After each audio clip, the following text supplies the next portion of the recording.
Bonjour, bienvenue dans cette nouvelle vidéo consacrée à deux nouvelles liseuses sorties chez Pocketbook, donc les Pocketbook Verse et Pocketbook Verse Pro.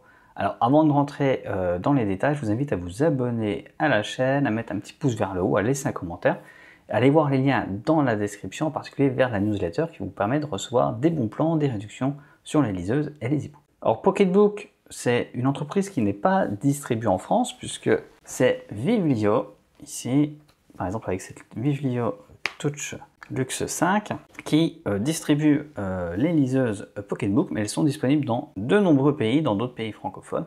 Donc je vous en parle et peut-être qu'un jour ces liseuses arriveront chez Viblio.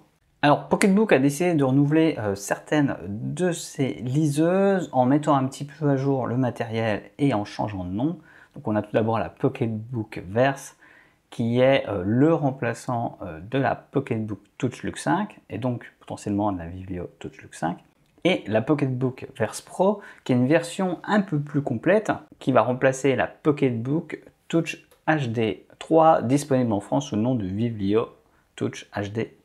Alors il ne s'agit pas d'une révolution technique, c'est une petite mise à jour de matériel, mais je vais quand même passer en revue rapidement ces liseuses de manière à vous informer. Alors on a tout d'abord la Pocketbook Verse, qui est toujours une liseuse dans un format 6 pouces comme celui-ci, voilà, avec un écran qui est sensiblement le même que celui de la Viblio Touch Luxe 5, 8 Go octets de stockage, il y en a toujours une très bonne compatibilité avec les e-books. Pocketbook a conservé le petit port micro SD ici qui est très apprécié par certains puisqu'on peut rajouter une carte d'extension qui va vous permettre d'augmenter la capacité de stockage jusqu'à 128 Go octets. On a toujours le filtre de la lumière bleue, donc ça sera quand même une des liseuses les moins chères avec un filtre de la lumière bleue. Et puis on a un nouveau port ici USB-C pour la recharge rapide et un peu plus de fiabilité. Alors au niveau des nouveautés, il n'y a pas grand chose, il y a un nouveau design, c'est-à-dire que ça ne reprend pas du tout ce format-là. On a aussi un gyroscope qui permet d'orienter la liseuse dans le sens de lecture directement, un port USB-C, bref, pas grand chose de neuf, mais on a toujours la qualité du matériel Pocketbook, une très grande compatibilité avec les formats de fichiers différents pour les e-books, donc du EPUB, du Mobi, etc. Puis bien sûr, tout ça, ça fonctionne avec le logiciel de gestion de votre bibliothèque numérique Calibre. Donc là, on n'a pas de souci à se faire à ce niveau-là. Niveau disponibilité, ça sera prévu pour septembre et vous pourrez sans doute vous la procurer sur les sites e-commerce maintenant qui vendent et expédient un peu partout dans le monde du matériel. Et mon conseil, c'est toujours d'attendre la version Viblio puisque cette version Viblio sera adaptée à la France avec une traduction complète en français des menus, mais surtout une intégration avec une bibliothèque française qui va vous permettre d'acheter et télécharger directement des livres depuis votre liseuse. Donc c'est quand même mieux chez Viblio. Ensuite, donc deuxième nouveauté, la Pocketbook Verse Pro qui reprend globalement le design, à peu près tout, de la Pocketbook Verse, mais qui ajoute un écran haute définition, un écran à encre électronique toujours haute définition, noir et blanc. La liseuse sera également étanche avec une certification IPX8. On a non plus 8 Go de stockage, mais 16 Go de stockage. Mais comme la liseuse est étanche, on perd le petit port d'extension pour carte SD, ce qui va peut-être décevoir certains. On a toujours un fil de la lumière bleue. Évidemment, l'écran est tactile, comme pour la Pocketbook Verse.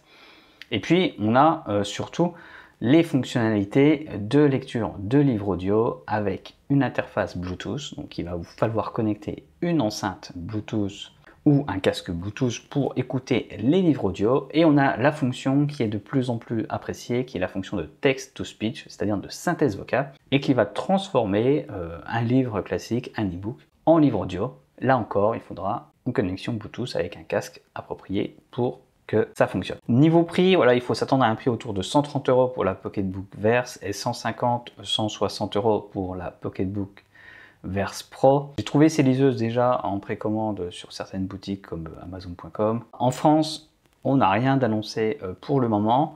Je trouve pas que l'évolution elle soit significative par rapport à ce qu'on trouve déjà chez Viblio, surtout que le prix risque d'augmenter à cause de la présence d'un nouveau port USB-C. Techniquement, les liseuses sont très proches avec l'ancienne génération, c'est-à-dire qu'elles utilisent pratiquement le même type d'écran, voire peut-être même le même type d'écran.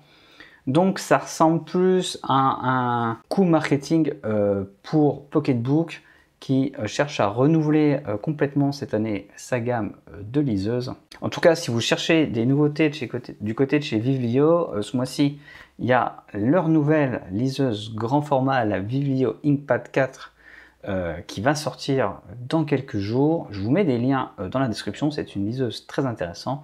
Et je vous invite à aller voir ma vidéo sur le sujet. C'est une vidéo de présentation, parce que j'ai pas encore eu la liseuse entre les mains. Mais j'espère l'avoir d'ici peu de temps, dans quelques jours, quelques semaines, en fonction de la livraison. Donc c'est tout pour aujourd'hui, je vous dis au revoir, à bientôt et bonne lecture.